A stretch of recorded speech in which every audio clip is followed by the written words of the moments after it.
नमस्कार, स्वागत है आपका अमर उजाला पर। मैं हूं आपके साथ रेनू सकलानी। प्रयागराज की पावन धरा पर हम इस वक्त मौजूद हैं। तमाम साधु संत भी यहां पर मौजूद हैं और लाखों श्रद्धालु आशीर्वाद लेने के लिए पहुंच रहे हैं। साधु संतों का जीवन भी कितना कठिन है और क्या तपस्या है, ये जानना भी बहुत ज़रूरी होता है। और हमारे साथ इस वक्त मौजूद हैं विख्यात कथावाचक साध्वी श्रेया जी। आपका बहुत बहुत स्वागत है। बहुत बहुत धन्यवाद।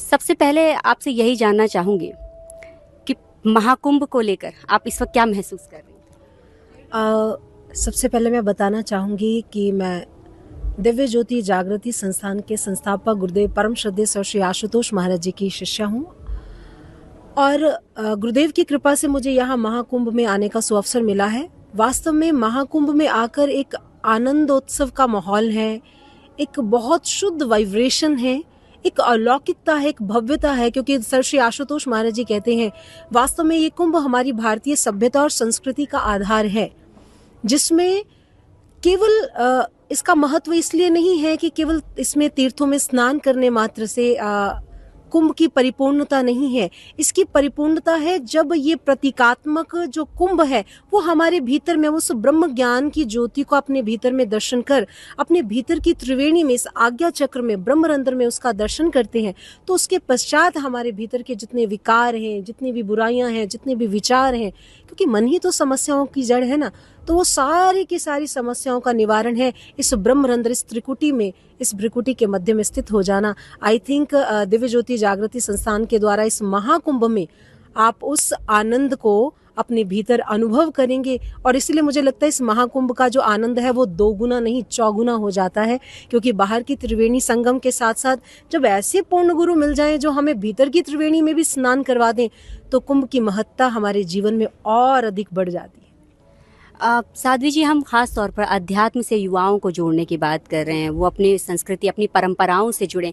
आप खुद एक युवा हैं, आपकी ज़िंदगी में वो कौन सा समय आया जब आपने जो है राम कथा, राम रस में जब आप डूब गए? जी, जब मैंने पहली बार गुरुदेव सर श्री आशुतोष महाराज जी और दिव्य ज्योति जागृति संस्थान की ओर से प्रभु चर्चा को सुना, जो केवल चर्चा नहीं थी, जो सबसे बड़ी बात जो मुझे बहुत अपील की वो यह था कि ईश्वर देखा जाता है और आप ईश्वर को देख सकते हैं। तो जिस प्रकार से आपने कहा युवा हैं, तो ये चीज को एक्सेप्ट करना थोड़ा सा लगता है कि आज के समय में तो ऐसा कभी नहीं सुना कि ईश्वर देखा जाता है और आप भी ईश्वर को देख सकते हैं।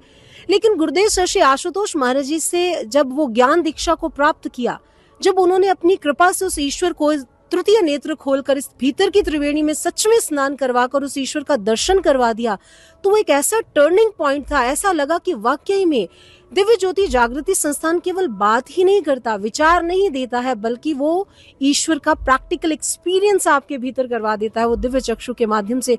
तो वो जीवन का बदलाव का वो पहला क्षण था जब ऐसे लगा कि वाकई में जो स्वामी विवेकानंद कहते थे कि शास्त्रों को केमिस्ट्री की तरह पढ़ना चाहिए, जो शास्त्र कहते हैं उसे जीवन में धारण करना चाहिए, राम को ही ना माने श्री राम की भी माने। बस उसी दिन से प्रभु राम से प्रेम हो गया। क्या उम्र थी आपकी उस वक्त? मेरे ख्याल से 18-19 साल उस समय मेरी उम्र रही होगी जिस समय मैंने अपने घट में श्री राम का दर्शन किया। अच्छा, स्वाभाविक, क्योंकि साधु संतों को लेकर जो समाज में एक परसेप्शन है वो एक अलग तरीके का भी है। कितनी तपस्या और कितना कठिन परिश्रम है इसके पीछे? देखिए, हमारे शास्त्र कहते हैं जो संत है वो वास्तव में उसकी जो पहचान रहती है, हमारे महापुरुषों ने कहा है, भगवान शिव गुरु गीता में कहते हैं अखंडैक रसं ब्रह्म नित्य युक्तं निरामयम स्वस्मिन समदर्शितं येन भवेदस्य देशिका। जो अखंड में व्याप्त उस ईश्वर को हमारे घट में दिखा देते हैं वो संत सदगुरु हैं, वो वास्तव में पूर्ण गुरु हैं। और जब वो देख लेते हैं वास्तव में, फिर उनकी तपस्या, फिर उनका अभ्यास, फिर उनकी साधना, फिर वो सब चीजें प्रारंभ होती है। जैसे भगवान श्री कृष्ण ने अर्जुन से कहा, अब मैंने तुम्हें वो चक्षु दे दिया, अब तू अपने भीतर में ईश्वर को देख चुका है, अब अभ्यास से तू कौनते। तो संतों का अभ्यास रहता है और वो उस अभ्यास में आनंद महसूस करते हैं, क्योंकि वो हमेशा ईश्वर के साथ कनेक्टेड रहते हैं, उस शांति के स्रोत से जुड़े रहते हैं। तो हम ध्यान साधना करते हैं, योगाभ्यास